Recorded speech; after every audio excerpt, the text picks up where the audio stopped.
Mga sakop sa Minglanilla Traffic Commission ug Minglanilla Task Force gipaubos sa pagbansay-bansay sa martial arts nga kabahin sa ilang self-defense training. Gipahigayon ang training sa mga off-duty nga mga sakop sa Traffic Commission ug Task Force sa matag adlawng Domingo.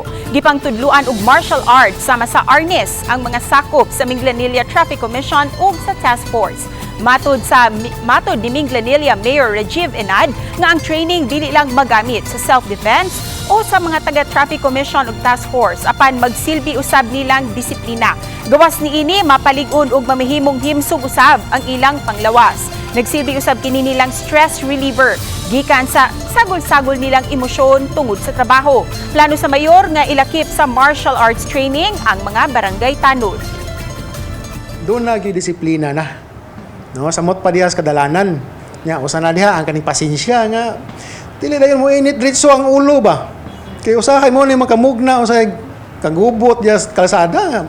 Ang driver init og ulo ang mo take it in init sa kay ulo.